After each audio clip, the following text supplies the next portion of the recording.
How's it going, guys? This is Eric Rodriguez with Adobe at the University of Arizona, and today I'm going to be showing you how to motion track from within Adobe After Effects. To do that, I'm going to go ahead and try to make this building look like it's on fire in the back here.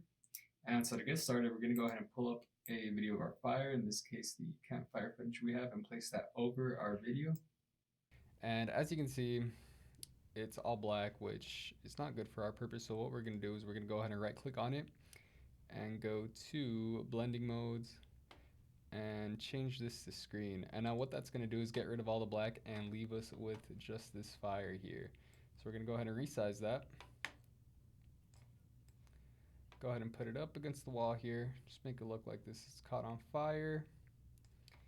Maybe mess around with the rotation a little bit. Boop, boop, there we go. Alright, and that's looking a lot better now, but as you can see, it doesn't look natural or realistic at all. So now what we're going to do to combat that, we're actually going to go ahead and motion track this to the wall so that it goes ahead and moves along with the wall as the camera moves. So to get started, we're going to go ahead and create a new null object. We're just going to go ahead and rename it motion tracking data.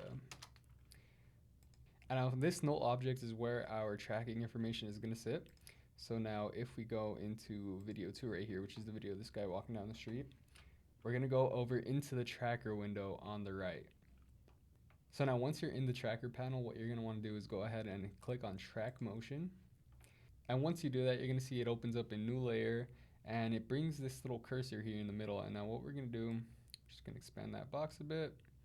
And what this box is, it's the area that the motion tracking is going to be looking for. It's going to be analyzing the frames within this box and looking for the point that you set it to.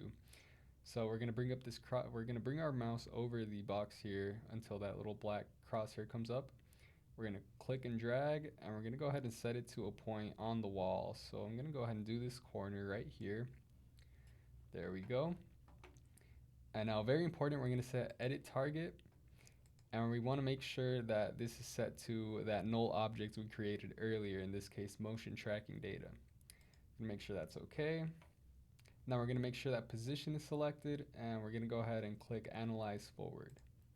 And what that's going to do is After Effects is going to go ahead and analyze the video for the point that we set, and it's going to create a keyframe for the position along every single point, as you can see right here.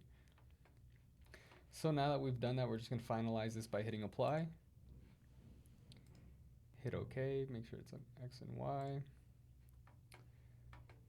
And now if you notice, if we go under our motion tracking data here, under transform, you'll notice that all these keyframes for position are now tied to our motion tracking data null object that we created earlier.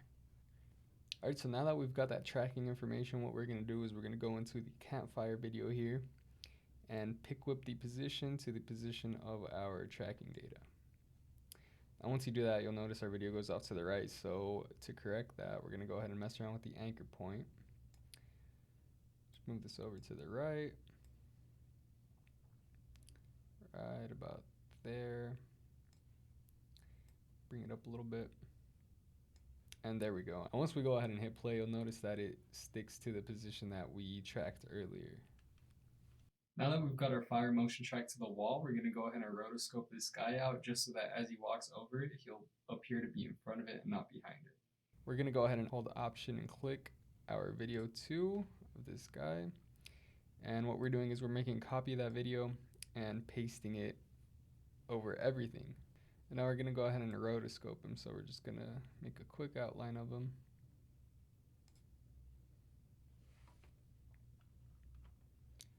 Option clicking to remove the excess. And we're going to go ahead and do that for a few frames.